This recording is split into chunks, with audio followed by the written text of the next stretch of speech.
I've been waiting for you. I'm really excited. I couldn't wait to show you this dish. My name is Sharon Elston. I'm a real woman of Philadelphia, and I'm going to show you an entree today that uses that beautiful creamy white Philadelphia cream cheese. And it's kind of a surprise in this one. I am known as the Spice Lady, and I use many different types of spices in my cooking, and I teach all about them. And today I thought, wouldn't it be wonderful if I can show you how to use Philadelphia cream cheese in an Indian recipe. And what we're going to do is fragrant Indian koftas in a tomato curry that we've added Philadelphia cream cheese to help get a creamy, beautiful texture and to cool off all of those spices. So let's get started. We first have to make our meatballs, or our koftas is what they're called in the Middle East and throughout India. What we're going to need for those is some ginger. Now I've got some ginger minced up for you here, and then we've got some garlic minced up for you here, but I just thought I'd show you how to do it. I never peel my ginger because I know that most of the nutrients are under the peel, and it doesn't really matter. You can't really taste the peel in the cooking, so I say let's keep it on. And then when you get a slim piece of ginger like this, I like to cut it on the diagonal, and we cut it into slices like this. And then what we do is we take our slices and we stack them up, and we cut little slivers like this. And then we gather up our slivers and we cut it this way, and we've got minced ginger. We're making these koftas with ground chicken. You can use ground turkey, ground chicken, whatever is fresh in your butcher's pantry, or your butcher's what do butchers have? I don't know.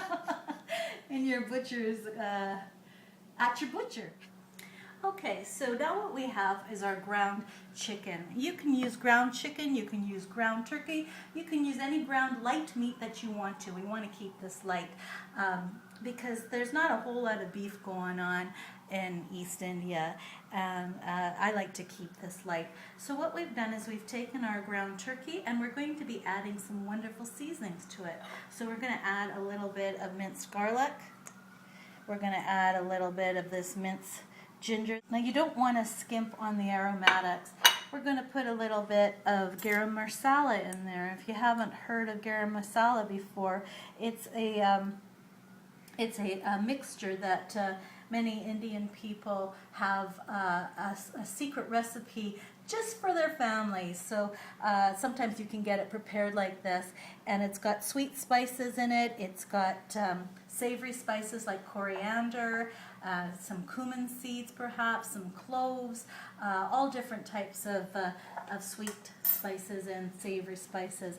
And then what we're going to do is we're going to put in a bit of coarse kosher salt. We're going to put in some freshly ground peppercorns, and because you can't taste chicken because it's not food safe, you're just going to have to go with your feeling on that. We've got a little bit of egg in here just to be a binding agent. Chicken tends to be kind of loose, so you want to be able to make these koftas stick together. We should put some coriander in. Here's a tip for you. Sometimes if you put a little bit of water and you wet your fingers, you won't have a problem shaping the koftas.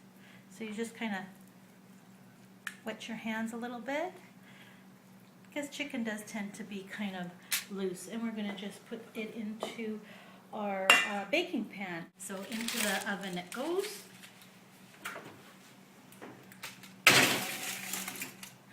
And we'll put them on for 15 minutes. And now we're going to start our sauce. What we're going to do is we're going to add a little bit of oil here. And what's traditional in Indian cooking is to add your spices so that you can get all the fragrant aromatics into that sauce. So we're going to toast them up. And what we've got is some garam masala. We've got some cumin, ground cumin. We've got some cloves. We've got about an inch of a cinnamon stick. We've got a bay leaf. Some sweet spices and some savory spices mixed up in here. The next thing that's really interesting is that we have taken our onion and we have just about pureed it. That's what's unique about this recipe, because it's going to make a nice smooth sauce. You're not going to have little onion chunks in it. And what we're going to do now, can you smell that? Oh, I wish you could. The fragrance is outstanding with the beautiful onion. The onion's going to get all mellow and sweet and combine with all of these beautiful spices, and it's going to create a beautiful aromatic flavoring for our tomatoes. So what we do here is we keep sauteing this down until they caramelize slightly and they get a little bit dry.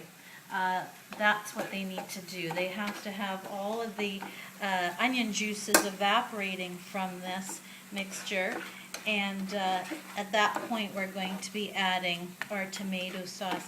And you can freeze it so that when you come home and you want something comforting, because this is considered a type of comfort food when you come home from a long day or when the kids come home from school. Now that it's found its way to the dry stage, I've taken some fresh vine-ripened tomatoes, so the ones that are found on the vine on your grocery, in the produce section, and I have pretty well chopped this up, pureed it to the point. So this is fresh tomatoes that we're adding here, which again is a little bit unique. If you can smell this, oh my God, it has such a wonderful, fragrant, beautiful scent to it. It requires a little bit of richness, and we're going to get that from a pure tomato paste.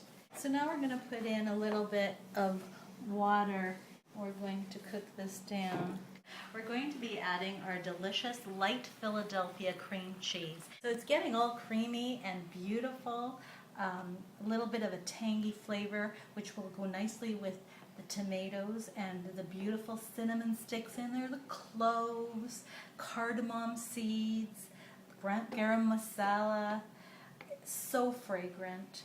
I have prepared a saffron rice to go with this, and all that really is taking some saffron and blooming it with some milk or some water and putting it into the liquid for the rice. Once the mixture gets all creamy and combined, we add our koftas to our sauce, and then we're going to plate it. Well, this is the final product. We've got our koftas all beautiful in this wonderful Indian-inspired sauce. I've so enjoyed showing you all this and introducing you to these spices and explaining how wonderful Philadelphia cream cheese can be used in dishes all over the world. Have yourself a wonderful day, and I look forward to talking to you again in the next video. Take care. Bye-bye.